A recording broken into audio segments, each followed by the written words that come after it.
Ресейлік марқұм саясаткер Владимир Жириновский Қазақстан туралы көптеген мәлімдемелер жасап, ел есінде қалып еді. Оның мәлімдемелері қорқынышқа толы болды. Біз бүгінгі видеода оның мәлімдемелеріне кеңінен тоқталатын боламыз. Жириновский Қазақстанда Алматы қаласында дүниеге келген.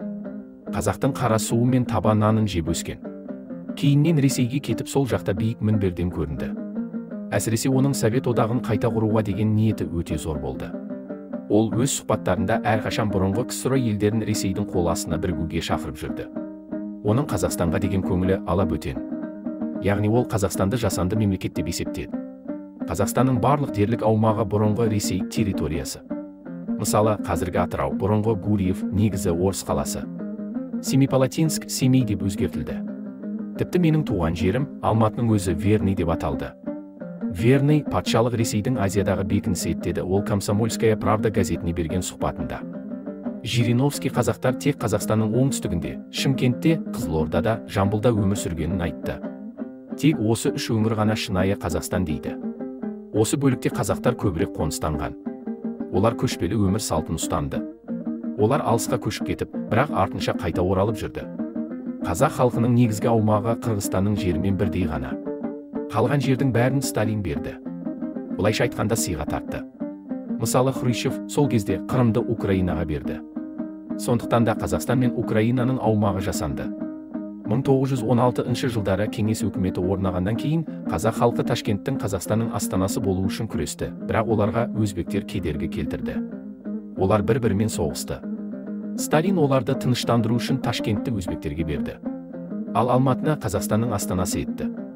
Бұл әлі де Верный қаласы болды. Содан кейін қазақ халқы оны 1924 жылы бірден Алматы деп өзгертті деп атап өтті саясаткер.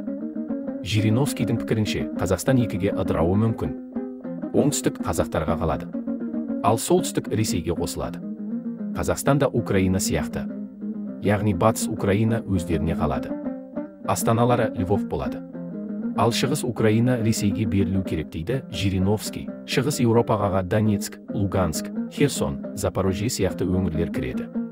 Қазір осы өңірлер үшін Ресей мен Украина арасында соғыс болып жатыр. Осылай деген Жириновский өткен жылы дүниеден өтті. Бірақ Жириновскийге дейін Қазақстан территориясына көз алартқандар болды. Мысалы, Ресей президенті Путиннің өзі Қазақстан деген мемлекет болмағанын, оны Назарбаев құрғанын мәлімдеген еді.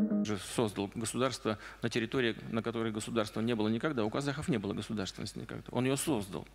Шындығында Қазақстанның қазіргі кең байтақ жеріне кезінде алаш зиялылары Ленинмен дауласып жүріп қол жеткізген.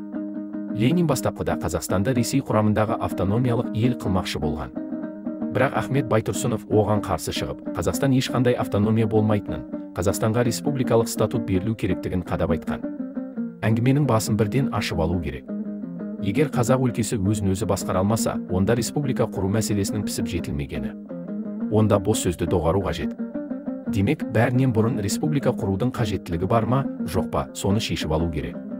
Егер бұл мәселе оңды шешілсе ғана, содан кейін барып сол республиканы басқара алатын күштерді құруды қолға алу керек. Ал ондай күш бар деді. 1920 жылы 26 тамызда алаш зиялысы Әлихан Бөкейханов Ленинге қайта-қайта кіріп жүріп, онымен дауласып жүріп, Қазақстанның қазіргі шекарасына бекіттіріп, оған қол қойдырып алды. Міне, содан бері қазіргі Қазақстан территориясына ешкім дау айта алмайды. Бірақ 1950 жылдары КСР басшысы Хрущев қазақ жеріне қайта көз алартты.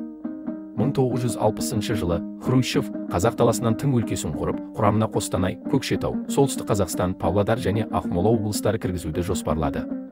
Совет одағы осы 5 облысты Ресей құрамына қосып алмақ болды. Олардың бұндай арам пиғылын сезіп қойған қазақ жанашыры, сол кездегі Қазақстанның премьер-министрі Жұмабек Тәшенов Хрущевқа қорықпай қарсы шықты. Никита Сергеевич, мұндай мәселелерді шешпек түгілі, оны талқылауға да болмайды. Мен әлбетте қарсымын. Егер ұлттық республикалардың шекарасын қалай болса, солай өзгерте берсек, олардың конституциясы неменеге қажет? Ешкім, ешқандай орган республикалардың конституциясын өзгерте алмайды.